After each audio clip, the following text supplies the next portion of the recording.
ਸਤਿ ਸ਼੍ਰੀ ਅਕਾਲ ਜੀ, ਮੈਂ ਹਾਂ ਪੁਨੀਤ। ਤੁਸੀਂ ਵੇਖ ਰਹੇ ਹੋ ਦ ਬੈਨੀਪਾਲ ਸ਼ੋ। ਇੱਕ ਵਾਰੀ ਫੇਰ ਤੋਂ ਸਵਾਗਤ ਕਰਦੇ ਹਾਂ ਤੁਹਾਡਾ ਤਹਿ ਦਿਲੋਂ।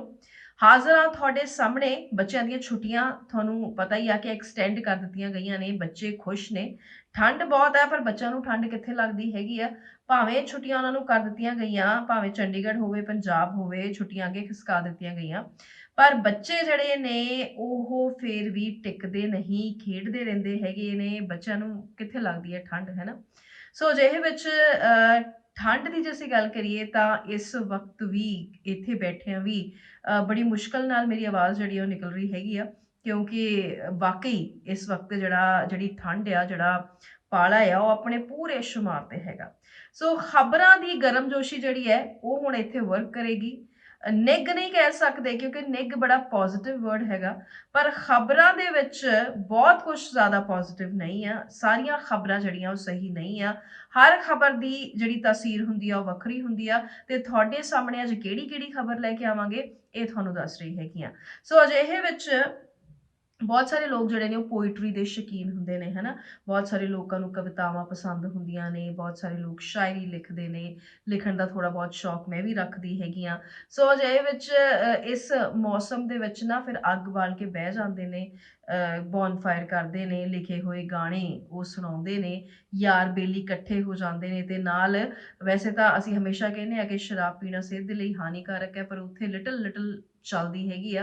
ਤੇ ਜਿਹੜੀ ਲਿਟਲ ਲਿਟਲ ਚੱਲਦੀ ਆ, ਜਦੋਂ ਕੰਮ ਬਾਹਲਾ ਜ਼ਿਆਦਾ ਹੋ ਜਾਂਦਾ ਫਿਰ ਉਸ ਤੋਂ ਬਾਅਦ ਉੱਥੇ ਪੁਆੜੇ ਪੈ ਜਾਂਦੇ ਹੈਗੇ। ਅਜਿਹੇ ਕਈ ਕੇਸਿਸ ਨਿਕਲ ਕੇ ਸਾਹਮਣੇ ਆ ਰਹੇ ਨੇ ਕਿ ਇੰਜੋਇਮੈਂਟ ਹੁੰਦੀ ਆ, ਫਿਰ ਉਸ ਤੋਂ ਬਾਅਦ ਲਿਟਲ ਲਿਟਲ ਵਾਲੀ ਗੱਲ ਲਾਰਜ ਲਾਰਜ ਹੋ ਜਾਂਦੀ ਹੈ, ਤੇ ਜਦੋਂ ਲਾਰਜ ਲਾਰਜ ਗੱਲ ਹੋ ਜਾਂਦੀ ਆ ਉਸ ਤੋਂ ਬਾਅਦ ਪੰਗੇ ਪੈਣੇ ਸ਼ੁਰੂ ਹੋ ਜਾਂਦੇ ਨੇ। ਸੋ ਲਿਮਿਟ 'ਚ ਥੋੜਾ ਜਿਹਾ ਰਹਿਣਾ ਚਾਹੀਦਾ ਹੈਗਾ। ਇੰਨਾ ਕੁ ਲਿਮਿਟ 'ਚ ਰਹਿਣਾ ਚਾਹੀਦਾ ਕਿ ਆਪਣੇ ਆਪ ਨੂੰ ਤਾਂ ਸਾਂਭ ਸਕੀਏ। ਸੋ ਮੈਂ ਤਾਂ ਕਰਕੇ ਕਹਿ ਰਹੀ ਹਾਂ ਕਿ 2-4 ਖਬਰਾਂ ਪਿਛਲੇ 2-4 ਦਿਨਾਂ ਦੇ ਵਿੱਚ ਅਜਿਹੀਆਂ ਆਈਆਂ ਨੇ ਲੜਾਈ ਝਗੜਿਆਂ ਦੀਆਂ, ਜਿਹੜੀਆਂ ਕਿ ਸਾਡੇ ਆਂਢ ਗੁਆਂਢ 'ਚ ਵੀ ਹੋਈਆਂ, ਕਿਸੇ ਹੋਰ ਦੇ ਆਂਢ ਗੁਆਂਢ 'ਚ ਵੀ ਹੋਈਆਂ, ਖਬਰਾਂ 'ਚ ਵੀ ਆਈਆਂ ਕਿ ਜਦੋਂ ਜ਼ਿਆਦਾ ਲੱਗ ਜਾਂਦੀ ਹੈ, ਠੰਡ ਜ਼ਿਆਦਾ ਹੈ, ਪੀਂਦਿਆਂ ਪੀਂਦਿਆਂ ਪਤਾ ਨਹੀਂ ਲੱਗਦਾ ਹੈਗਾ, ਤੇ ਉਦੋਂ ਫਿਰ ਪੰਗੇ ਪੈ ਜਾਂਦੇ ਨੇ। ਸੋ ਬਚ ਕੇ ਰਿਹਾ ਕਰੋ, ਬਚ ਕੇ ਮੂੰਗਫਲੀ ਰਿਊੜੀਆਂ ਖਾ ਲਓ। ਲੋਹੜੀ ਵੀ ਆਉਣ ਵਾਲੀ ਹੈਗੀ ਆ। ਉਸ ਦਰਮਿਆਨ ਮੈਂ ਸ਼ਾਇਦ ਤੁਹਾਡੇ ਸਾਹਮਣੇ ਨਾ ਹੋਵਾਂ, ਬੈਨੀਪਾਲ ਸਾਹਿਬ ਹੋਣ, ਜਿਹੜੀ ਕਿ ਬਹੁਤ ਵਧੀਆ ਗੱਲ ਆ। ਤੁਸੀਂ ਸਾਰੇ ਉਹਨਾਂ ਦਾ ਇੰਤਜ਼ਾਰ ਕਰ ਰਹੇ ਹੈਗੇ ਹੋ। ਸੋ ਅਜਿਹੇ ਵਿੱਚ ਮੈਂ ਇਹੀ ਕਹੂੰਗੀ ਕਿ ਜ਼ਿੰਦਗੀ ਜਿਹੜੀ ਆ ਘੁੰਮਣ ਘੇਰੀ ਹੈਗੀ ਆ। ਨਿੱਕੀ ਜਿਹੀ ਜ਼ਿੰਦਗੀ ਸੋਹਣੀ ਤਰ੍ਹਾਂ ਜਿਉ ਲਈਏ ਤਾਂ ਕੀ ਮਾੜੀ ਗੱਲ ਆ। ਸੋ ਅੱਜ ਦੀਆਂ ਖਬਰਾਂ ਕੀ ਕਹਿੰਦੀਆਂ ਨੇ। ਸਭ ਤੋਂ ਪਹਿਲੀ ਖਬਰ ਤਾਂ ਤੁਸੀਂ ਜਾਣਦੇ ਹੋ, SYL ਨਾਲ ਲਿੰਕ ਰੱਖਦੀ ਹੋਈ ਹੀ ਖਬਰ ਆ। ਨਾ ਜੀ ਪੰਜਾਬ ਮੰਨਦਾ, ਨਾ ਜੀ ਹਰਿਆਣਾ ਮੰਨਦਾ। ਪੰਜਾਬ ਤਾਂ ਸਿੱਧਾ ਸਿੱਧਾ ਕਹਿ ਦਿੰਦਾ ਵੀ ਹੈ ਹੀ ਨਹੀਂ ਪਾਣੀ, ਹੈ ਹੀ ਨਹੀਂ ਪਾਣੀ, ਤਾਂ ਦਈਏ ਕਿੱਥੋਂ। ਸਾਡਾ ਜਿਹੜਾ ਗਰਾਊਂਡ ਲੈਵਲ ਵਾਟਰ ਆ ਉਹੀ ਇੰਨਾ ਹੇਠਾਂ ਚਲਾ ਗਿਆ। ਜਿਹੜਾ ਜਦੋਂ ਝੋਨਾ ਅਸੀਂ ਲਾਉਂਦੇ ਆ ਸਾਨੂੰ ਪਤਾ ਲੱਗਦਾ ਵੀ ਸਾਡਾ ਸਾਰਾ ਪਾਣੀ ਤਾਂ ਅਸੀਂ ਜਿਹੜਾ ਆ ਉਹ ਅਸੀਂ ਐਕਸਪੋਰਟ ਕਰੀ ਜਾਂਦੇ ਆ। ਅਜਿਹੇ ਵਿੱਚ ਕਹਿੰਦਾ ਵੀ ਨਾਮ ਜਿਹੜਾ ਆ ਉਹ SYL ਦਾ YSL ਰੱਖ ਲਓ, ਯਮੁਨਾ ਤੋਂ ਪਾਣੀ ਦਵਾ ਦਿਓ। ਬਈ ਸਤਲੁਜ ਨੂੰ ਨਾ ਛੇੜੋ। ਸਤਲੁਜ ਕਿੱਥੇ ਰਹਿ ਗਿਆ? ਇਹ ਤਾਂ ਟੋਭਾ ਜਿਹਾ ਬਣ ਗਿਆ ਹੈਗਾ। ਤੇ ਅਜਿਹੇ ਵਿੱਚ ਤੁਸੀਂ ਨਿਰਮਾਣ ਦੀ ਗੱਲ ਕਰਦੇ ਹੋ, ਸਾਰੇ ਦੀ ਗੱਲ ਕਰਦੇ ਹੋ, ਨਹੀਂ ਹੋ ਸਕਦਾ ਤੇ ਸੁਪਰੀਮ ਕੋਰਟ ਵਿੱਚ ਲੱਗਿਆ, ਆਪਾਂ ਦੇਖ ਲਾਂਗੇ। ਫਿਰ ਉਸ ਤੋਂ ਬਾਅਦ ਖੱਟੜ ਸਾਹਿਬ ਕੀ ਕਹਿ ਰਹੇ ਨੇ? ਉਹ ਕਹਿ ਰਹੇ ਨੇ ਕਿ ਪੰਜਾਬ ਤੇ ਅੜੀਅਲ ਹੀ ਬੜਾ ਹੈਗਾ, ਆਕੜ ਬੜੀਆ ਅੜਿਆ ਰਹਿੰਦਾ ਪੰਜਾਬ। ਸੋ ਵਿੱਚ ਜਿਹੜੇ ਇਹਨਾਂ ਦਾ ਮਿਡਵੇ ਬਣ ਕੇ ਗਏ ਸੀ, ਵਿੱਚ ਵਿਚੋਲੇ ਗਏ ਸੀ, ਗੱਲ ਉਹਨਾਂ ਦੀ ਵੀ ਨਹੀਂ ਮੰਨੀ ਗਈ। ਸੋ ਗੱਲ ਫਿਰ ਤੋਂ ਉੱਥੇ ਦੀ ਉੱਥੇ ਹੀ ਆ। ਇਸ ਤੇ ਗੱਲ ਕਰਨੀ ਹੈਗੀ ਆ, ਤੇ ਇਸ ਤੇ ਗੱਲ ਕਰਨੀ ਡਿਟੇਲ ਦੇ ਨਾਲ ਬੇहद ਜ਼ਰੂਰੀ ਆ। ਫਿਰ ਜਿਹੜੀ ਦੂਜੀ ਖਬਰ ਨਿਕਲ ਕੇ ਸਾਹਮਣੇ ਆਉਂਦੀ ਆ ਵੀ ਰਾਜਾ ਵੜਿੰਗ ਨੇ ਕਿਸੇ ਦੇ ਸਿਰ ਤੇ $1 ਲੱਖ ਦਾ ਇਨਾਮ ਰੱਖਤਾ। ਰਾਜਾ ਵੜਿੰਗ ਨੇ ਇਨਾਮ ਰੱਖਤਾ ਐਡਾ ਵੱਡਾ। ਰਾਜਾ ਵੜਿੰਗ ਖੁਦ ਕਹਿ ਰਹੇ ਨੇ ਕਿ ਜੇ ਆਹ ਵਾਲਾ ਕੰਮ ਕੀਤਾ ਤਾਂ ਮੈਂ ਇਹ ਪ੍ਰਾਈਜ਼ ਮਨੀ ਦਵਾਂਗਾ $1 ਲੱਖ ਦੀ। ਸੋ ਕਿਸ ਦੇ ਸਿਰ ਤੇ ਇਨਾਮ ਰੱਖਿਆ, ਕਿਉਂ ਰੱਖਿਆ, ਕਿਹੜੀ ਗੱਲ ਨਿਕਲ ਕੇ ਸਾਹਮਣੇ ਆਈ? ਬਿਜ਼ੀ ਤਾਂ ਉਹ ਭਾਰਤ ਜੋੜੋ ਯਾਤਰਾ ਦੇ ਵਿੱਚ ਹੈਗੇ ਨੇ। ਇਹ ਇਨਾਮ ਵਾਲੀ ਗੱਲ ਕਿੱਥੋਂ ਨਿਕਲ ਕੇ ਸਾਹਮਣੇ ਆ ਗਈ? ਇਸ ਗੱਲ ਤੇ ਵੀ ਡਿਸਕਸ ਜਿਹੜਾ ਹੈ ਉਹ ਆਪਾਂ ਕਰਾਂਗੇ। ਸੋ CM ਨੇ ਪੰਜਾਬ ਦੇ ਵਿੱਚ ਨਵੇਂ ਹੁਕਮ ਜਾਰੀ ਕਰ ਦਿੱਤੇ ਨੇ, ਤੇ ਨਵੇਂ ਹੁਕਮ ਕਿੱਧਰ ਨੂੰ ਜਾ ਰਹੇ ਨੇ, ਕੀ ਕਹਿ ਰਹੇ ਨੇ, ਮੀਟਿੰਗ ਦੇ ਵਿੱਚ ਕੀ ਕੁਝ ਹੋਇਆ, ਕਿਸ ਨਾਲ ਮੀਟਿੰਗ ਹੋਈ, ਇਸ ਬਾਰੇ ਦੱਸਾਂਗੇ, ਖਬਰ ਦੇ ਵਿੱਚ ਦੱਸਾਂਗੇ। ਏਦਾਂ ਪਹਿਲਾਂ ਨਹੀਂ ਦੱਸਦੀ ਹੈਗੀ ਮੈਂ। ਫਿਰ ਉਸ ਤੋਂ ਬਾਅਦ ਪਸ਼ੂਆਂ ਨੂੰ ਪੱਠੇ ਪਾਉਂਦਿਆਂ ਵਕਤ ਜ਼ਮੀਂਦਾਰ ਨੂੰ ਗੋਲੀ ਮਾਰਤੀ। ਇਹ ਬੇहद ਮੰਦਭਾਗੀ ਖਬਰ ਆ। ਕਿੱਥੋਂ ਦੀ ਖਬਰ ਆ? ਪਹਿਲਾਂ ਹੀ ਪਤਾ ਸੀਗਾ, ਪਹਿਲਾਂ ਹੀ ਆਗਾਹ ਕੀਤਾ ਗਿਆ ਸੀਗਾ, ਪਰ फिर गोली जड़ी है वो चला दी गई। की बनया, की पूरी खबर है, इस बारे जानकारी देना बहुत ज़्यादा ज़रूरी है। सो इस खबर ते भी झात जिहड़ी है वो पावांगे। ਅੱਗੇ ਆ, ਮਹਿਲਾਵਾਂ ਨੇ ਐਸਪੀ ਨੂੰ ਕੁੱਟਿਆ। ਮਹਿਲਾਵਾਂ ਨੇ ਐਸਪੀ ਨੂੰ ਕੁੱਟਤਾ ਪਰ ਐਸਪੀ ਚੁੱਪ। ਉਸ ਕੋਲ ਡੰਡੇ ਸੀ, ਉਸੇ ਡੰਡਾ ਨਹੀਂ ਵਰਾਇਆ। ਹੋਰ ਲੋਕ ਪਿੱਛੇ ਭੱਜੇ, ਪਰ ਪੁਲਿਸ ਜਿਹੜੀ ਉਹ ਡਿਫੈਂਸ ਮੋਡ ਤੇ ਨਜ਼ਰ ਆਈ। ਪੁਲਿਸ ਨੇ ਐਕਸ਼ਨ ਨਹੀਂ ਕੀਤਾ। ਕਿੱਥੋਂ ਦਾ ਇਹ ਮਾਮਲਾ ਹੈ? ਕਿਉਂ ਪੁਲਿਸ ਨੇ ਇਦਾਂ ਕੀਤਾ? ਨਹੀਂ ਤੇ ਪੁਲਿਸ ਨੂੰ ਤੇ 2 ਮਿੰਟ ਲੱਗਦੇ ਨੇ ਡੰਡਾ ਵਰਾਉਣ ਲੱਗਿਆ, ਪੁਲਿਸ ਨੂੰ 2 ਮਿੰਟ ਲੱਗਦੇ ਨੇ ਲਾਠੀ ਚਾਰਜ ਕਰਨ ਲੱਗਿਆ। ਜਿਹੜਾ ਬੈਰੀਗੇਡ ਤੋੜੇ ਪੁਲਿਸ ਤਾਂ ਬਖਸ਼ਦੀ ਨਹੀਂ ਉਹਨੂੰ। ਵਾਟਰ ਕੈਨਨ ਜਿਹੜੇ ਨੇ ਉਹ ਪੁਲਿਸ ਸਾਰਾ ਆਪਣਾ ਇੰਤਜ਼ਾਮ ਨਾਲ ਰੱਖਦੀ ਹੈਗੀ ਆ। ਸੋ ਅਜਿਹਾ ਕੀ ਹੋਇਆ ਕਿ ਪੁਲਿਸ ਨੇ ਕੁਝ ਨਹੀਂ ਕਿਹਾ? ਅਜਿਹਾ ਕੀ ਹੋਇਆ ਕਿ ਮਹਿਲਾਵਾਂ ਜਿਹੜੀਆਂ ਨੇ ਜਾਂ ਜਿਹੜੇ ਬੰਦੇ ਵੀ ਜਿਹੜੇ ਸੀਗੇ, ਜਿਹੜੇ ਕੁੱਟ ਰਹੇ ਸੀਗੇ ਪੁਲਿਸ ਨੂੰ, ਉਹ ਕੁੱਟਦੇ ਰਹਿ ਗਏ। ਪੁਲਿਸ ਬਚਾਉਂਦੀ ਰਹਿ ਗਈ ਆਪਣੇ ਆਪ ਨੂੰ, ਪਰ ਉਹਨਾਂ ਤੇ ਇੱਕ ਹੱਥ ਤੱਕ ਨਹੀਂ ਚੁੱਕਿਆ। ਕੀ ਹੈ ਪੂਰਾ ਮਾਮਲਾ, ਇਹ ਵੀ ਤੁਹਾਨੂੰ ਦੱਸਾਂਗੇ। ਸੋ ਇੱਧਰ ਜਾਂਦਿਆਂ ਜਾਂਦਿਆਂ ਜਦੋਂ ਗੱਲ ਕਰਾਂਗੇ, ਉਹ ਗੱਲ ਕਰਾਂਗੇ ਮੁਹੰਮਦ ਸਦੀਕ ਦੇ ਨਵੇਂ ਗਾਣੇ ਬਾਰੇ। ਮੁਹੰਮਦ ਸਦੀਕ ਦਾ ਕਾਂਗਰਸ ਵੱਲੋਂ ਜਿਹੜੇ ਹੈਗੇ ਨੇ ਮੁਹੰਮਦ ਸਦੀਕ, ਤੁਸੀਂ ਸਾਰੇ ਸਦੀਕ ਨੂੰ ਜਾਣਦੇ ਹੋ, ਗਾਣਿਆਂ ਵਾਸਤੇ ਜਾਣੇ ਜਾਂਦੇ। ਸਿਆਸਤ ਦੇ ਵਿੱਚ ਕੁਝ ਜ਼ਿਆਦਾ ਬੋਲ ਉਹਨਾਂ ਦੇ ਨਜ਼ਰ ਆਉਂਦੇ ਨਹੀਂ, ਪਰ ਸਦੀਕ ਨੂੰ ਬਹੁਤ ਸਾਰੇ ਲੋਕ ਸੁਣਦੇ। ਤੇ ਅਜਿਹੇ ਵਿੱਚ ਇੱਕ ਨਵਾਂ ਗਾਣਾ ਜਦੋਂ ਲਾਂਚ ਹੋ ਜਾਂਦਾ ਤੇ ਉਸ ਨੂੰ ਕੌਣ ਸ਼ੇਅਰ ਕਰਦਾ, ਕਿਸ ਨੂੰ ਬਹੁਤ ਪਸੰਦ ਆਉਂਦਾ ਹੈ ਗਾਣਾ। ਵੈਸੇ ਸਾਰੇ ਪੋਜ਼ਿਟਿਵ ਕਮੈਂਟਸ ਆ ਰਹੇ ਨੇ ਇਹਨਾਂ ਗਾਣਿਆਂ ਦੇ ਉੱਤੇ। ਤੇ ਕਿਸ ਨੂੰ ਸਮਰਪਿਤ ਕੀਤਾ ਇਹ ਗਾਣਾ ਮੁਹੰਮਦ ਸਦੀਕ ਨੇ, ਇਸ ਤੇ ਵੀ ਅਸੀਂ ਚਰਚਾ ਜ਼ਰੂਰ ਕਰਾਂਗੇ। ਸੋ ਇਹ ਸਾਰੀਆਂ ਖਬਰਾਂ, ਇਸ ਤੇ ਅੱਜ ਪੂਰੀ ਨਜ਼ਰ ਰਹਿਣੀ ਹੈਗੀ ਆ। ਤੇ ਕਿਸ ਤਰ੍ਹਾਂ ਦੇ ਨਾਲ ਕੀ ਕੁਝ ਹੋਣ ਵਾਲਾ, ਅੱਜ ਹੋਰ ਕੁਝ ਡਿਸਕਸ਼ਨਸ ਕਰਾਂਗੇ ਅੱਜ ਅਸੀਂ, ਕਿਉਂਕਿ SYL ਜਿਹੜਾ ਹੈ, SYL ਮੁੱਦਾ ਵੀ ਬੜਾ ਭਖਿਆ ਹੋਇਆ ਮੁੱਦਾ ਆ। ਤੇ ਬਾਰ-ਬਾਰ ਇਹ ਇੱਕ ਤਿਜੋਰੀ ਚੋਂ ਨਿਕਲ ਕੇ ਬਾਹਰ ਆ ਜਾਂਦਾ, ਤੇ ਜਦੋਂ ਬਾਹਰ ਆਉਂਦਾ ਤੇ ਫਿਰ ਇਹਦਾ ਡੰਗ ਜਿਹੜਾ ਹੈ ਉਹ ਬਹੁਤ ਮਾੜਾ ਆ। ਸੋ ਜਦੋਂ ਹੁਣ ਸੁਪਰੀਮ ਕੋਰਟ ਵਿੱਚ ਜਵਾਬ ਦੇਣਾ ਹੈਗਾ, ਦਿਨ ਕੁਝ ਥੋੜੇ ਰਹਿ ਗਏ ਆ, ਪਰ ਗੱਲ ਜਿਹੜੀ ਬਣੀ ਨਹੀਂ। ਅਜੇ ਵਿੱਚ ਹੁਣ ਕੀ ਕੁਝ ਹੋਏਗਾ, ਸਭ ਤੇ ਨਜ਼ਰ ਪਾਵਾਂਗੇ। ਸ਼ੁਰੂ ਕਰਦੇ ਹਾਂ ਅੱਜ ਦਾ ਸ਼ੋ, ਰੁਕ ਕਰਦੇ ਹਾਂ ਪਹਿਲੀ ਖਬਰ ਦਾ ਹੀ। ਸੋ ਜੀ, SYL ਨੂੰ ਦਿੱਲੀ ਵਿੱਚ ਅੱਜ ਜਿਹੜੀ ਮੀਟਿੰਗ ਹੋਈ, ਜਿਸ ਦਾ ਵਿਚੋਲਾ ਰਿਹਾ ਗਜਿੰਦਰ ਸਿੰਘ ਸ਼ੇਖਾਵਤ। ਸੋ ਇਹ ਮੰਤਰੀ ਜਦੋਂ ਵਿਚੋਲੇ ਰਹੇ, ਲੱਗਿਆ ਸੀਗਾ ਕਿ ਸ਼ਾਇਦ ਅੱਜ ਕੁਝ ਬਣ ਜਾਏ, ਪਰ ਕੋਈ ਵਿਚੋਲਗੀ ਕੰਮ ਨਹੀਂ ਆਈ। CM ਭਗਵੰਤ ਮਾਨ ਤੇ CM ਮਨੋਹਰ ਲਾਲ ਖੱਟੜ, ਇਹ ਦੋਵੇਂ ਆਪਣੀ ਆਪਣੀ ਗੱਲ ਤੇ ਰਹੇ। ਤੇ CM ਭਗਵੰਤ ਮਾਨ ਨੇ ਤਾਂ ਬਿਲਕੁਲ ਦੋ ਟੁੱਕ ਕਹਿ ਦਿੱਤੀ, ਹੈ ਹੀ ਨਹੀਂ ਪਾਣੀ, ਦੱਸੋ ਦਈਏ ਤਾਂ ਦਈਏ ਕਿੱਥੋਂ? ਨਾ ਜਿਹੜਾ ਹੈ ਕਿਉਂ ਨਾ ਬਦਲ ਦਿੱਤਾ ਜਾਏ, ਨਾ YSL ਕਿਉਂ ਨਾ ਕਰ ਦਿੱਤਾ ਜਾਏ SYL ਦਾ। YSL ਕਿਉਂਕਿ ਯਮੁਨਾ ਸਤਲੁਜ ਲਿੰਕ, ਇਸ ਲਈ ਉਹਨਾਂ ਨੇ ਕਿਹਾ ਕਿ ਯਮੁਨਾ ਤੋਂ ਪਾਣੀ ਜਿਹੜਾ ਹੈ ਉਹ ਕਿਉਂ ਨਹੀਂ ਦੇ ਦਿੰਦੇ। ਸਤਲੁਜ ਚ ਬਚਿਆ ਕੀ ਆ? ਕਿੱਦਾਂ ਉਸਾਰੀ ਕਰਨ ਦਈਏ, ਕਿੱਦਾਂ ਨਿਰਮਾਣ ਕਰਨ ਦਈਏ? ਅਸੀਂ ਜੋ ਕਰ ਹੀ ਨਹੀਂ ਸਕਦੇ। ਸਾਡਾ ਜਿਹੜਾ ਜ਼ਮੀਨ ਹੇਠਲਾ ਪਾਣੀ ਹੈਗਾ, ਤੁਸੀਂ ਉਸ ਦੀ ਸਥਿਤੀ ਤਾਂ ਦੇਖੋ, ਇਹ ਕਿੰਨੀ ਇਹ ਹੇਠਾਂ ਜਾ ਚੁੱਕਾ ਹੈ। ਪੰਜਾਬ ਕੋਲ ਆਪਣੇ ਕੋਲ ਕੁਝ ਨਹੀਂ, ਉਹ ਕਿੱਦਾਂ ਦੇ ਦੇਗਾ? ਤੇ ਟ੍ਰਿਬਿਊਨਲ ਦੀ ਗੱਲ ਉਹਨਾਂ ਨੇ ਜ਼ਰੂਰ ਕੀਤੀ। ਕਹਿੰਦੇ ਕਿ ਇੰਟਰਨੈਸ਼ਨਲ ਸਟੈਂਡਰਡਸ ਕਹਿੰਦੇ ਨੇ ਕਿ ਕੁਝ ਸਾਲਾਂ ਬਾਅਦ 30 ਤੋਂ ਉੱਪਰ ਜਦੋਂ ਸਾਲ ਹੋ ਜਾਂਦੇ ਨੇ, ਉਦੋਂ ਟ੍ਰਿਬਿਊਨਲ ਜਿਹੜੀ ਆ ਉਹ ਬਦਲਦੀ ਆ। ਇਹਨੂੰ ਤੇ ਇੰਨੇ ਸਾਲ ਹੋ ਗਏ ਹੈਗੇ ਆ। ਸੋ ਪਾਣੀ ਦਾ ਲੈਵਲ ਕਿੰਨਾ ਹੈ, ਕੀ ਕੁਝ ਹੈ, ਨਵੇਂ ਤਰੀਕੇ ਦੇ ਨਾਲ ਇਸ ਦੇ ਸਟੈਂਡਰਡਸ ਮਾਪੇ ਜਾਣੇ ਚਾਹੀਦੇ ਨੇ। ਤੇ ਜਦੋਂ ਸਟੈਂਡਰਡਸ ਮਾਪੇ ਜਾਣਗੇ ਤਾਂ ਆਪੇ ਸਮਝ ਆ ਜਾਏਗਾ ਕਿ ਪੰਜਾਬ ਕੋਲ ਪਾਣੀ ਹੈ ਹੀ ਨਹੀਂ। ਤੇ ਜਦੋਂ ਇਹ ਗੱਲ ਸਾਹਮਣੇ ਆਏਗੀ ਤਾਂ ਆਪੇ ਹੀ ਸਮਝਣਗੇ। ਕਹਿੰਦੇ ਬਾਕੀ ਸੁਪਰੀਮ ਕੋਰਟ 'ਚ ਮਾਮਲਾ ਹੈ, ਉਹ ਦੇਖ ਲਵਾਂਗੇ। ਉਧਰ CM ਖੱਟੜ ਜਿਹੜੇ ਨੇ, ਉਹ ਪੰਜਾਬ ਦੇ ਰਵੱਈਏ ਨੂੰ ਅੜੀਅਲ ਰਵੱਈਆ ਕਹਿ ਰਹੇ ਨੇ। ਉਹ ਕਹਿੰਦੇ ਉਹ ਚਾਹੁੰਦੇ ਹੀ ਨਹੀਂ, ਉਹ ਕਹਿੰਦਾ ਪੰਜਾਬ ਚਾਹੁੰਦਾ ਹੀ ਨਹੀਂ ਕਿ ਇਸ ਤੇ ਕੋਈ ਗੱਲ ਵੀ ਹੋ ਸਕੇ। ਸੋ ਉਹਨਾਂ ਨੇ ਵੀ ਆਪਣੀ ਗੱਲ ਜਿਹੜੀ ਹੈ ਇਸ ਤਰੀਕੇ ਦੇ ਨਾਲ ਰੱਖੀ ਹੋਈ ਆ। ਸੋ ਜੇ ਵਿੱਚ ਮੇਨ ਕਿਸ ਤੇ ਕੀ ਗੱਲ ਹੋਈ ਹੈ, ਅਸੀਂ ਤੁਹਾਨੂੰ ਦੱਸ ਦਿੰਨੇ ਹੈਗੇ ਆ। ਸੋ CM ਮਾਨ ਨੇ ਆਪਣਾ ਪੱਖ ਜਿਹੜਾ ਬੜੀ ਮਜ਼ਬੂਤੀ ਦੇ ਨਾਲ ਰੱਖਿਆ, ਇਹ ਗੌਰ ਕਰਨ ਲਈ ਗੱਲ ਹੈਗੀ ਆ। ਸੋ ਅਜਿਹੇ ਵਿੱਚ CM ਮਾਨ ਨੇ ਸਪਸ਼ਟ ਕਰ ਦਿੱਤਾ ਹੈ ਕਿ ਹਰਿਆਣਾ ਸਰਕਾਰ ਦੀ ਤਰਜ਼ ਤੇ ਪੰਜਾਬ ਸਰਕਾਰ ਵੀ ਸੁਪਰੀਮ ਕੋਰਟ ਵਿੱਚ ਆਪਣਾ ਪੱਖ ਹੁਣ ਮਜ਼ਬੂਤੀ ਦੇ ਨਾਲ ਰੱਖੇਗੀ। ਤੇ ਸੁਪਰੀਮ ਕੋਰਟ ਵਿੱਚ ਕਹਿੰਦੇ ਜੋ ਹੋਏਗਾ ਆਪਾਂ ਦੇਖ ਲਵਾਂਗੇ।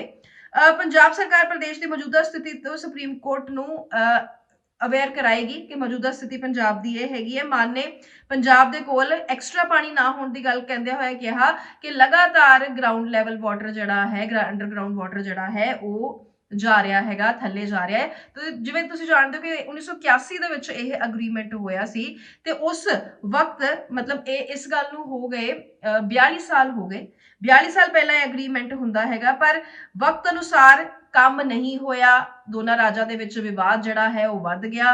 ਵੈਸੇ ਪੰਜਾਬ ਹਰਿਆਣਾ ਦੇ ਆਪਸ 'ਚ ਭਾਈਚਾਰਾ ਉਹ ਅਸੀਂ ਕਿਸਾਨ ਅੰਦੋਲਨ 'ਚ ਦੇਖਿਆ, ਪਰ ਜਦੋਂ ਹੁਣ SYL ਦੀ ਗੱਲ ਦੁਬਾਰਾ ਨਿਕਲ ਕੇ ਸਾਹਮਣੇ ਆਉਂਦੀ ਆ, ਉਦੋਂ ਫਿਰ ਆਪਸ 'ਚ ਲੜਨ ਮਰਨ ਨੂੰ ਤਿਆਰ ਹੋ ਜਾਂਦੇ ਨੇ। ਇਹ ਵੀ ਗੱਲਾਂ ਦੇਖੀਆਂ, ਕੁਝ ਕਲੈਸ਼ਸ ਜਿਹੜੇ ਨੇ ਉਹ ਅਸੀਂ ਦੇਖੇ। ਸੋ ਅਜਿਹੇ ਵਿੱਚ 19 ਜਨਵਰੀ ਨੂੰ ਕੋਰਟ ਵਿੱਚ ਆਪਣਾ ਜਵਾਬ ਦੇਣਾ ਆ।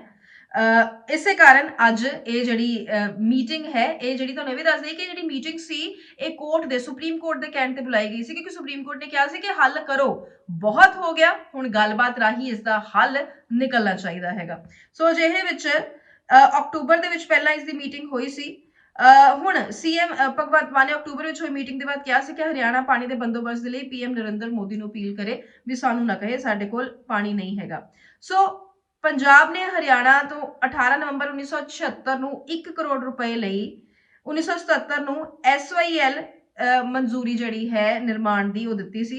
ਬਾਅਦ ਵਿੱਚ ਪੰਜਾਬ ਨੇ SYL ਨਹਿਰ ਦੀ ਉਸਾਰੀ ਨੂੰ ਲੈ ਕੇ ਆਨਾਕਾਨੀ ਸ਼ੁਰੂ ਕਰ ਦਿੱਤੀ ਸੀ ਤੇ ਅਜਿਹੇ ਵਿੱਚ ਹੁਣ 1979 ਵਿੱਚ ਹਰਿਆਣਾ ਨੇ SYL ਦੀ ਉਸਾਰੀ ਦੀ ਮੰਗ ਨੂੰ ਲੈ ਕੇ ਸੁਪਰੀਮ ਕੋਰਟ ਦਾ ਦਰਵਾਜ਼ਾ ਖੜਕਾਇਆ ਸੀ ਤੇ ਪੰਜਾਬ ਨੇ 11 ਜੁਲਾਈ 1979 ਨੂੰ ਮੁੜ ਗਠਨ ਐਕਟ ਦੀ ਧਾਰਾ 78 ਨੂੰ ਸੁਪਰੀਮ ਕੋਰਟ ਦੇ ਵਿੱਚ ਚੁਣੌਤੀ ਦਿੱਤੀ ਸੀ ਤੇ 1980 ਵਿੱਚ ਪੰਜਾਬ ਸਰਕਾਰ ਬਰਖਾਸਤ ਹੋਣ ਦੇ ਬਾਅਦ 1981 ਵਿੱਚ PM ਇੰਦਰਾ ਗਾਂਧੀ ਦੀ ਮੌਜੂਦਗੀ ਵਿੱਚ ਦੋਵਾਂ ਰਾਜਾਂ ਦੇ ਵਿੱਚ ਸਮਝੌਤਾ ਹੋਇਆ ਸੀ ਤੇ 1982 ਵਿੱਚ ਇੰਦਰਾ ਗਾਂਧੀ ਨੇ ਪਟਿਆਲਾ ਦੇ ਪਿੰਡ ਕਪੂਰੀ ਵਿੱਚ ਟੱਕ ਲਗਾ ਕੇ ਨਹਿਰ ਦੀ ਉਸਾਰੀ ਕਰਾਈ ਸੀ।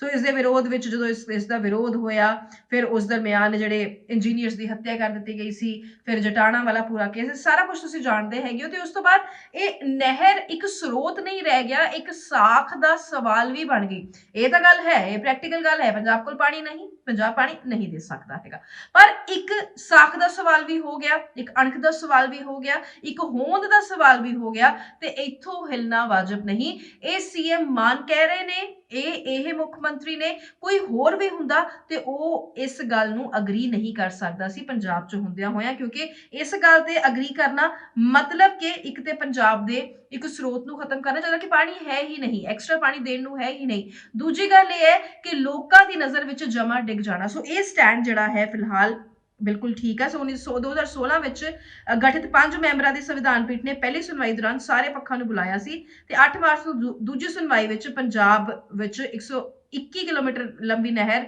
ਜਿਹੜਾ ਪਾੜਨ ਦਾ ਕੰਮ ਜਿਹੜਾ ਹੈ ਸ਼ੁਰੂ ਹੋ ਗਿਆ। 19 ਮਾਰਚ ਤੱਕ ਸੁਪਰੀਮ ਕੋਰਟ ਨੇ ਉਸ ਵਕਤ ਦੇ ਮਤਲਬ ਆਦੇਸ਼ ਦਿੰਦੇ ਹੋਇਆ ਨਹਿਰ ਦਾ ਕੰਮ ਜਿਹੜਾ ਹੈ ਰੁਕਵਾ ਦਿੱਤਾ ਸੀ ਤੇ 2019 ਨੂੰ ਸੁਪਰੀਮ ਕੋਰਟ ਨੇ ਕਿਹਾ ਕਿ ਦੋਵੇਂ ਰਾਜ ਨਹਿਰ ਦਾ ਨਿਰਮਾਣ ਨਹੀਂ ਕਰਦੇ ਤਾਂ ਕੋਰਟ ਨਹਿਰ ਦਾ ਨਿਰਮਾਣ ਆਪ ਕਰਾਏਗਾ, ਕੋਰਟ ਆਪ ਹੀ ਉਸਾਰੀ ਕਰਾਏਗਾ। ਸੋ ਹੁਣ 2022 ਵਿੱਚ ਸੁਪਰੀਮ ਕੋਰਟ ਨੇ ਦੋਨੋਂ ਰਾਜਾਂ ਨੂੰ ਇਸ ਮੁੱਦੇ ਨੂੰ ਸੁਲਝਾਉਣ ਦੇ ਲਈ ਕਿਹਾ ਕਿ ਛੇਤੀ ਤੋਂ ਛੇਤੀ ਇਸ ਮੁੱਦੇ ਨੂੰ ਸੁਲਝਾਓ, ਨਹੀਂ ਤਾਂ ਫਿਰ ਕੋਈ ਨਾ ਕੋਈ ਕਾਰਵਾਈ ਜ਼ਰੂਰ ਕੀਤੀ ਜਾਏਗੀ ਤੇ ਹੁਣ 19 ਤਰੀਕ ਨੂੰ ਜਵਾਬ ਦੇਣਾ ਹੈ, ਦੇਖੋ ਕੀ ਬਣਦਾ ਹੈ। ਅਗਲੀ ਖਬਰ ਤੇ ਰੁਕ ਕਰਦੇ ਹਾਂ ਜੀ। ਰਾਜਾ ਵੜਿੰਗ ਨੇ $1 ਲੱਖ ਦਾ ਇਨਾਮ ਰੱਖਿਆ ਹੈ ਗੁਰਪਤਵੰਤ ਪੰਨੂ ਦੇ ਗਲੇ ਦੇ ਵਿੱਚ, ਜਿਹੜਾ ਕਹਿੰਦੇ ਜੁੱਤਿਆਂ ਦਾ ਹਾਰ ਪਾਏਗਾ, ਬੂਟਾਂ ਦਾ ਹਾਰ ਪਾਏਗਾ, ਉਸ ਨੂੰ ਉਹ ਇਹ ਇਨਾਮੀ ਰਾਸ਼ੀ ਦੇਣਗੇ, $1 ਲੱਖ ਦੇਣਗੇ।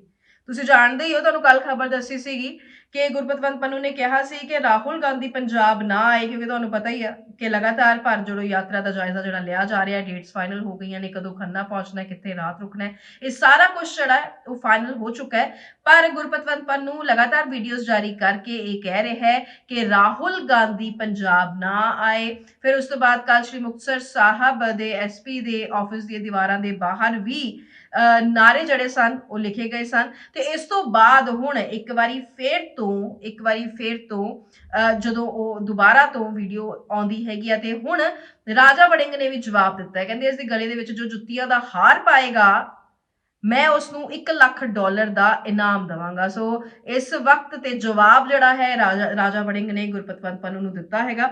ਸੋ ਤੁਹਾਨੂੰ ਦੱਸ ਦਈਏ ਕਿ ਕੀ ਸਕੇਡਿਊਲ ਜਿਹੜਾ ਉਹ ਸਾਹਮਣੇ ਆਇਆ ਆ। ਹੁਣ ਦੱਸ ਦਈਏ ਕਿ ਪੰਨੂ ਨੇ ਰਾਹੁਲ ਗਾਂਧੀ ਦੀ ਪੰਜਾਬ ਯਾਤਰਾ ਰੋਕਣ ਦੀ ਧਮਕੀ ਦਿੱਤੀ ਸੀ ਤੇ ਜਵਾਬ ਵਿੱਚ 3 ਜਨਵਰੀ ਨੂੰ ਖੰਨਾ ਵਿੱਚ ਭਾਰਤ ਜੋੜੋ ਯਾਤਰਾ ਦੀਆਂ ਤਿਆਰੀਆਂ ਦਾ ਜਾਇਜ਼ਾ ਲੈਣ ਪਹੁੰਚੇ ਹੋਏ ਸਨ ਰਾਜਾ ਵੜਿੰਗ।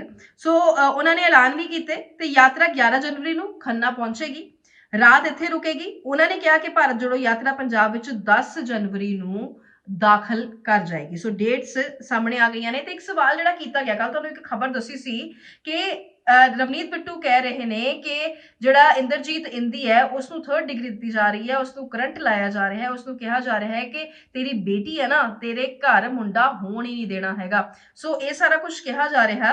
ਅਜਿਹੇ ਵਿੱਚ ਜਦੋਂ ਇਸ ਬਾਬਤ ਸਵਾਲ ਕੀਤਾ ਗਿਆ ਰਾਜਾ ਵੜਿੰਗ ਤੋਂ, ਤੇ ਉਹਨਾਂ ਨੇ ਕਿਹਾ ਕਿ ਰਵਨੀਤ ਬਿੱਟੂ ਨਾਲ ਉਹਨਾਂ ਨੇ ਸਹਿਮਤੀ ਜਤਾਈ। ਉਹਨਾਂ ਨੇ ਕਿਹਾ ਕਿ ਬਿਲਕੁਲ ਠੀਕ ਕਹਿ ਰਹੇ ਨੇ, ਤੇ ਕਹਿੰਦੇ ਆਉਣ ਵਾਲੇ ਵਕਤ ਦੇ ਵਿੱਚ ਵਿਜੀਲੈਂਸ ਦੇ ਖਿਲਾਫ ਵੀ ਅਸੀਂ ਪ੍ਰਦਰਸ਼ਨ ਕਰਾਂਗੇ ਜੋ ਸਾਡੇ ਬੰਦਿਆਂ ਨੂੰ ਅੰਦਰ 3rd ਡਿਗਰੀ ਦਿੱਤੀ ਜਾ ਰਹੀ ਹੈ।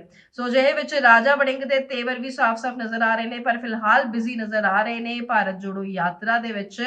ਆਪਣੀ ਇੱਕ ਗੱਲ ਤੇ ਹੈਗੀ ਆ, ਰਾਜਾ ਵੜਿੰਗ ਆਪਣਾ ਪ੍ਰਧਾਨ ਵਾਲਾ ਰੋਲ ਜਿਹੜਾ ਹੈ ਉਹ ਬਖੂਬੀ ਨਿਭਾ ਰਹੇ ਨੇ। ਹੁਣ ਨਵਜੋਤ ਸਿੰਘ ਸਿੱਧੂ ਬਾਹਰ ਆਣਗੇ, ਅਗਲੀਆਂ ਸਥਿਤੀਆਂ ਕੀ ਰਹਿਣਗੀਆਂ ਇਹ ਅਸੀਂ ਨਹੀਂ ਕਹਿ ਸਕਦੇ ਹੈਗੇ, ਪਰ one thing is for sure ਕਿ ਰਾਜਾ ਵੜਿੰਗ ਜਿਹੜਾ ਆਪਣਾ ਰੋਲ ਨਿਭਾ ਰਹੇ ਨੇ ਉਹ ਇੱਕ ਐਗਜ਼ੈਕਟ ਜਿਸ ਤਰ੍ਹਾਂ ਦਾ ਪ੍ਰਧਾਨ ਨੂੰ ਹੋਣਾ ਚਾਹੀਦਾ ਉਦਾਂ ਦਾ ਰੋਲ ਜਿਹੜਾ ਹੈ ਉਹ ਨਿਭਾਇਆ ਜਾ ਰਿਹਾ ਹੈ ਪੂਰੀ ਤਨਦੇਹੀ ਦੇ ਨਾਲ ਮੋਢਾ ਮਿਲਾ ਕੇ। ਰਾਹੁਲ ਗਾਂਧੀ ਦੇ ਲੱਗੇ ਹੋਇਆ ਤਿਆਰੀਆਂ ਦਾ ਜਾਇਜ਼ਾ ਲੈਣਾ, ਡੇਲੀ ਮਿਲਣਾ, हर एक धरना प्रदर्शन का हिस्सा बनना, फिर मीडिया नाल गलबात करना, ते उन्ने ही धड़ल्ले नाल गलबात करना जिन्ने धड़ल्ले नाल एक प्रधान नूं गलबात करनी चाहिदी है। सो अजिहे विच राजा वड़िंग दे ए वाले जिहड़े तेवर देख रहे ने ये एक्चुअली ये प्रधान वाइस तेवर हैगे ने। सो अजिहे विच तुसीं देख रहे हो कि किस तरह दे नाल हुण कांग्रेस दे अंदर दी सियासत जिहड़ी है वो ਜਿਹੜੀ ਫਿਲਹਾਲ ਹਲਕੀ ਫੁਲਕੀ ਥਮੀ ਹੋਈ ਨਜ਼ਰ ਆ ਰਹੀ ਹੈ, ਆਉਣ ਵਾਲੇ ਵਕਤ ਦੇ ਵਿੱਚ ਇਹ ਉਛਾਲ ਮਾਰਨ ਵਾਲੀ ਹੈ, ਛਾਲ ਮਾਰਨ ਵਾਲੀ ਹੈ,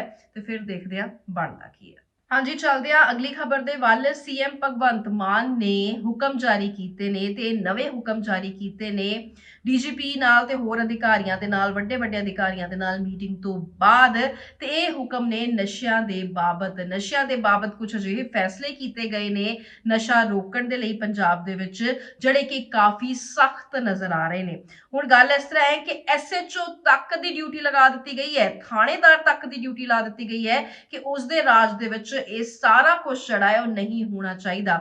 ਇੱਥੋਂ ਤੱਕ ਕਿ ਜਿਹੜੀਆਂ ਪੰਚਾਇਤਾਂ ਹੈਗੀਆਂ ਨੇ ਉਹਨਾਂ ਨੂੰ ਗ੍ਰਾਂਟ ਦੇਣ ਦੀ ਗੱਲ ਵੀ ਸਾਹਮਣੇ ਆਈ ਹੈ ਕਿ ਉਹਨਾਂ ਨੂੰ ਗ੍ਰਾਂਟ ਦਿੱਤੀ ਜਾਏਗੀ ਤਾਂ ਕਿ ਉਹ ਨਸ਼ਾ ਰੋਕਣ ਦੇ ਵਿੱਚ ਸਹਾਈ ਹੋ ਸਕਣ। ਤੁਸੀਂ ਦੇਖੋ ਕਿ ਪੰਜਾਬ ਦੇ ਵਿੱਚ ਜਿਹੜੀਆਂ ਪੰਚਾਇਤਾਂ ਨੇ ਜੋ ਸਹੀ ਕੰਮ ਕਰਨ, ਗ੍ਰਾਮ ਸਭਾਵਾਂ ਨੇ ਕਿੰਨੀ ਸੋਹਣੀ ਇੰਸਟੀਟਿਊਸ਼ਨ ਹੈਗੀ ਆ, ਜੇ ਇਹ ਸਾਰਾ ਕੁਝ ਸਹੀ ਹੋ ਜਾਂਦਾ, ਜੇ ਇਹ ਆਪਣੇ ਪੱਧਰ ਤੇ ਕੰਮ ਕਰਨ। ਪਿੱਛੇ ਇੱਕ ਬੜੀ ਸਕੀਮ ਸ਼ੁਰੂ ਹੋਈ ਸੀ ਕੈਪਟਨ ਟਾਈਮ ਤੇ, ਉਹ ਵੀ ਬੜੀ ਵਧੀਆ ਸਕੀਮ ਹੈਗੀ ਸੀ, ਤੇ ਬਾਹਰੋਂ ਬੰਦੇ ਬੁਲਾਉਣ ਦੀ ਹੋਰ ਲੋੜ ਹੀ ਨਾ ਪਏ। ਜੇ ਪਿੰਡ ਲੈਵਲ ਤੇ ਜਿਸ ਤਰ੍ਹਾਂ ਉੱਥੇ ਸੰਗਰੂਰ ਦੇ ਵਿੱਚ ਕੀਤਾ ਗਿਆ ਸੀਗਾ, ਜਿਸ ਤਰ੍ਹਾਂ ਦੇ ਨਾਲ ਮਤੇ ਪਾਏ ਜਾ ਰਹੇ ਨੇ, ਵੱਖ-ਵੱਖ ਤਰੀਕੇ ਦੇ ਨਾਲ ਪੰਚਾਇਤਾਂ ਮਤੇ ਪਾ ਰਹੀਆਂ ਨੇ, ਜਿਸ ਤਰ੍ਹਾਂ ਦੇ ਨਾਲ ਇਹ ਕਿਹਾ ਜਾ ਰਿਹਾ ਹੈ ਕਿ ਇੱਥੇ ਨਸ਼ਾ ਵਿਕਣ ਹੀ ਨਹੀਂ ਦਿੱਤਾ ਜਾਏਗਾ। ਪਿੰਡ ਵਾਲੇ ਜਦੋਂ ਆਪ ਬਿਲਕੁਲ ਜਾਗਰੂਕ ਹੋ ਜਾਣ ਤੇ ਨਾਲ ਦੇ ਨਾਲ ਸਾਰੇ ਨਾਲ ਮਿਲ ਕੇ ਚੱਲਣ ਤਾਂ ਬਹੁਤ ਸਾਰੀ ਪ੍ਰੋਬਲਮ ਜਿਹੜੀ ਹੈ ਉੱਥੇ ਹੀ ਹੱਲ ਹੋ ਜਾਂਦੀ ਹੈ। ਸੋ ਅਜਿਹੇ ਵਿੱਚ ਵੱਡੇ ਫੈਸਲੇ ਲਏ ਗਏ ਨੇ, ਇੱਥੋਂ ਤੱਕ ਕਿ ਜਿਹੜੇ ਨਸ਼ੇੜੀ ਹੈਗੇ ਨੇ ਜਾਂ ਕਾਰੋਬਾਰ ਕਰਦੇ ਨੇ ਨਸ਼ੇ ਦਾ, ਉਹਨਾਂ ਦੀ ਜਾਇਦਾਦ ਤੱਕ ਅਟੈਚ ਕਰਨ ਤੇ ਜਲਦੀ ਕੋਈ ਕੰਕਰੀਟ ਫੈਸਲਾ ਉਹ ਨਿਕਲ ਕੇ ਸਾਹਮਣੇ ਆ ਸਕਦਾ। ਤੇ ਪੰਚਾਇਤਾਂ ਨੂੰ ਗ੍ਰਾਂਟ, ਪੰਚਾਇਤਾਂ ਨੂੰ ਪੈਸੇ ਮਿਲਨੇ ਆ ਤਾਂ ਕਿ ਉਹ ਇਸ ਤੇ ਜ਼ਰੂਰੀ ਕੰਮ ਕਰ ਸਕਣ, ਕਿਉਂਕਿ ਨਸ਼ਾ ਪੰਜਾਬ ਦਾ ਮੇਨ ਸਟ੍ਰੀਮ ਮੁੱਦਾ ਹੈਗਾ। ਆਮ ਆਦਮੀ ਪਾਰਟੀ ਜਿਹੜੀਆਂ ਲਾਸਟ ਨਹੀਂ ਉਸ ਤੋਂ ਪਿਛਲੇ ਇਲੈਕਸ਼ਨਸ ਨੇ ਉਸ ਦੇ ਵਿੱਚ ਉਹਨਾਂ ਨੇ ਨਸ਼ੇ ਬਾਬਤ ਬਹੁਤ ਕੁਝ ਕਿਹਾ ਸੀ ਤੇ ਬਹੁਤ ਕੁਝ ਕਰਨ ਲਈ ਕਿਹਾ ਸੀ ਅੱਗੇ, ਜਦੋਂ ਜਿੱਤ ਨਹੀਂ ਸਕੀ ਸੀ, ਜਦੋਂ ਹਾਰ ਗਈ ਸੀ। ਤੇ ਪਰ ਇਸ ਵਾਰੀ ਹੁਣ ਆਮ ਆਦਮੀ ਪਾਰਟੀ ਆਈ ਹੈ ਤੇ ਨਸ਼ਾ ਰੋਕਣ ਨੂੰ ਲੈ ਕੇ ਲੋਕਾਂ ਨੂੰ ਬਹੁਤ ਸਾਰੀਆਂ ਉਮੀਦਾਂ ਹੈਗੀਆਂ ਨੇ। ਸੋ ਭਗਵੰਤ ਮਾਨ ਨੇ ਸਪੈਸ਼ਲ ਇਸ ਤੇ ਮੀਟਿੰਗ ਕੀਤੀ ਹੈ। ਹਾਲਾਂਕਿ ਜਿਹੜੀਆਂ ਫਿਰੌਤੀ ਲਈ ਕਾਲਸ ਆਉਂਦੀਆਂ ਨੇ ਉਹਨਾਂ ਤੇ ਨਕੇਲ ਕੱਸਣ ਦੀ ਗੱਲ ਹੋਈ ਹੈ, ਲਾਅ ਐਂਡ ਆਰਡਰ ਦੀ ਸਥਿਤੀ ਦੇ ਉੱਤੇ ਗੱਲ ਹੋਈ ਹੈ, ਪਰ ਨਸ਼ੇ ਦੇ ਉੱਤੇ ਜਿਹੜੀ ਗੱਲ ਹੋਈ ਹੈ ਮੈਂ ਹਾਈਲਾਈਟ ਕਰਕੇ ਤਾਂ ਕਰਕੇ ਦੱਸ ਰਹੀ ਹਾਂ ਕਿ ਇਹ ਹੁਣ ਮੇਨ ਸਟ੍ਰੀਮ ਮੁੱਦਾ ਆ। ਯਾਨੀ ਕਿ ਸਪੈਸ਼ਲੀ ਜਿਵੇਂ AGTF ਹੈਗੀ ਆ ਉਹ ਗੈਂਗਸਟਰਸ ਐਂਟੀ ਗੈਂਗਸਟਰ ਕੰਮ ਕਰਦੀ ਆ, ਉਸੇ ਤਰ੍ਹਾਂ ਹੁਣ ਨਸ਼ੇ ਬਾਬਤ ਵੀ ਇੱਕ ਅਜਿਹੀ ਫੋਰਸ ਤਿਆਰ ਕੀਤੀ ਜਾ ਰਹੀ ਹੈ ਜਿਹੜੀ ਕਿ ਸਿਰਫ ਇਧਰ ਨੂੰ ਹੀ ਫੋਕਸਡ ਹੋਏਗੀ। ਤੁਸੀਂ ਦੇਖੋ ਕਦੀ ਲਾਂਡ ਬਰਾਮਦ ਕੀਤੀ ਜਾਂਦੀ ਹੈ, ਕਾਮਯਾਬੀਆਂ ਮਿਲ ਤਾਂ ਰਹੀਆਂ ਨੇ, ਪਰ ਇਹ ਆ ਕਿ ਧਰਪਕੜ ਵੀ ਹੋ ਰਹੀ ਹੈ, ਡੌਗ ਸਕੁਆਡਸ ਜਾਂਦੀਆਂ ਨੇ, ਬਥੇਰਾ ਕੁਝ ਆਉਂਦਾ ਹੈਗਾ, ਪਰ ਉਸ ਤੋਂ ਬਾਅਦ ਵੀ ਕਿਤੇ ਕਮੀ ਰਹਿ ਜਾਂਦੀ ਹੈ। ਹੋਰ ਧਰਪਕੜ ਜਿਹੜੀ ਹੈ ਹੋਈ ਜਾ ਰਹੀ ਹੈ, ਯਾਨੀ ਕਿਤੋਂ ਨਾ ਕਿਤੋਂ ਸਪਲਾਈ ਜਿਹੜੀ ਹੈ ਉਹ ਬੰਦ ਨਹੀਂ ਹੋ ਰਹੀ, ਡਿਮਾਂਡ ਜਿਹੜੀ ਹੈ ਉਹ ਬੰਦ ਨਹੀਂ ਹੋ ਰਹੀ। ਸੋ ਇੱਥੇ ਰੋਕਥਾਮ ਕਰਨੀ ਬਹੁਤ ਜ਼ਿਆਦਾ ਜ਼ਰੂਰੀ ਹੈ। ਲੁਧਿਆਣਾ ਵਿੱਚ ਇੱਕ ਬੇਹੱਦ ਗਮਗੀਨ ਮਾਮਲਾ ਸਾਹਮਣੇ ਆਇਆ ਹੈ ਤੇ ਬੇਹੱਦ ਖਤਰਨਾਕ ਮਾਮਲਾ ਸਾਹਮਣੇ ਆਇਆ ਹੈ।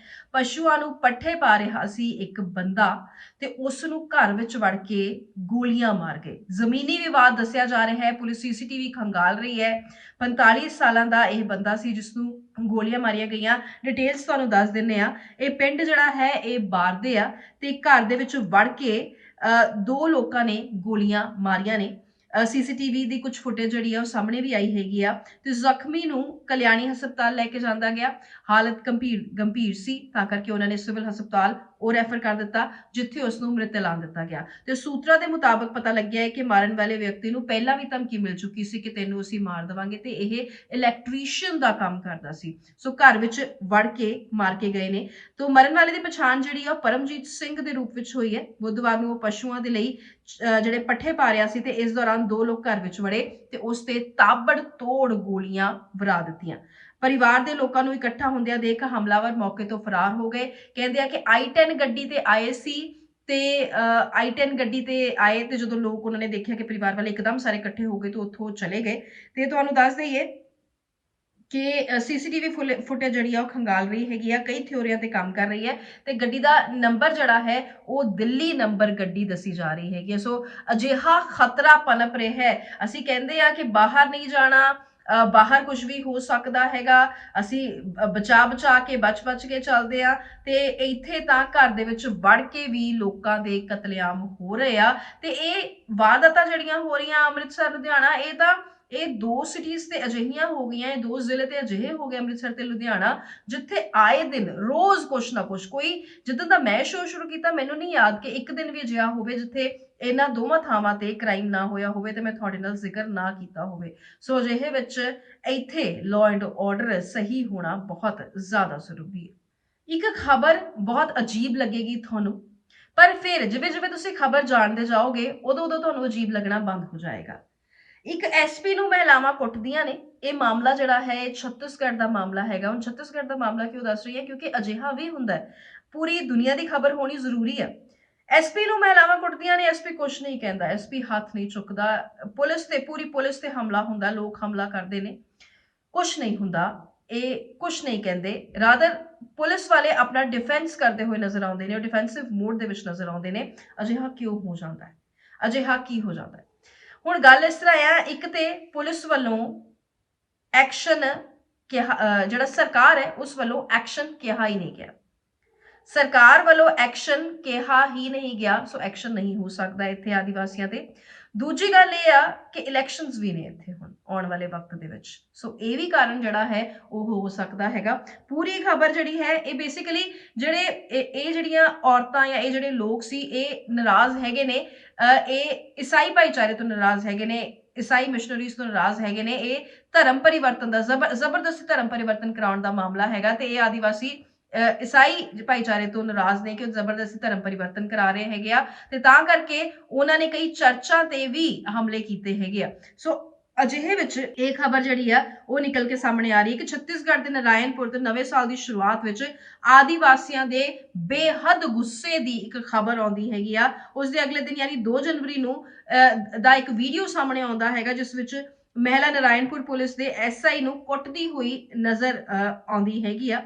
ਫੁਟੇਜ ਵਿੱਚ ਪੁਲਿਸ ਭੱਜਦੀ ਦਿਸੀ, ਮਹਿਲਾਵਾਂ ਸਣੇ ਭੀੜ ਪਿੱਛਾ ਕਰਦੀ ਦਿਸਦੀ ਹੈਗੀ ਹੈ। ਦਰਅਸਲ ਪੂਰਾ ਮਾਮਲਾ ਛੱਤੀਸਗੜ੍ਹ ਵਿੱਚ ਈਸਾਈ ਮਿਸ਼ਨਰੀ ਤੇ ਆਦੀਵਾਸੀਆਂ ਦੇ ਵਿੱਚ ਟਕਰਾਅ ਦਾ ਹੈ। ਕਿਹਾ ਜਾ ਰਿਹਾ ਹੈ ਕਿ ਈਸਾਈ ਮਿਸ਼ਨਰੀ ਕਥਿਤ ਰੂਪ ਦੇ ਨਾਲ ਧਰਮ ਪਰਿਵਰਤਨ ਕਰਾ ਰਹੇ ਹੈ। ਸੋ ਕਥਿਤ ਰੂਪ ਦੇ ਨਾਲ ਇਹ ਗੱਲ ਹੈ। ਸੋ ਹਿੰਸਾ ਤੇ ਬਵਾਲ ਦੇ ਵਿੱਚ ਸਵਾਲ ਇਹ ਉੱਠਦੇ ਨੇ ਕਿ ਆਖਰਕਾਰ ਐਸਪੀ ਨੇ ਕੁਝ ਕਿਉਂ ਨਹੀਂ ਕਿਹਾ, ਪੁਲਿਸ ਨੇ ਕੁਝ ਕਿਉਂ ਨਹੀਂ ਕਿਹਾ। ਪੰਜਾਬ ਦੇ ਵਿੱਚ ਤੁਸੀਂ ਥੋੜਾ ਬਹੁਤ ਪੁਲਿਸ ਨਾਲ ਤੂੰ ਤੜਾਕ ਵੀ ਕਰਕੇ ਦੇਖ ਲਓ ਤੇ ਉਸ ਤੋਂ ਬਾਅਦ ਅੰਜਾਮ ਜਿਹੜਾ ਹੈ ਉਹ ਤੁਹਾਨੂੰ ਪਤਾ ਹੈ ਕਿ ਕੀ ਹੋਏਗਾ, ਪਰ ਇੱਥੇ ਅਜਿਹਾ ਕਿਉਂ ਨਹੀਂ ਹੋਇਆ ਇਹ ਅਸੀਂ ਦੱਸਣ ਦੀ ਕੋਸ਼ਿਸ਼ ਕਰ ਰਹੇ ਹਾਂ।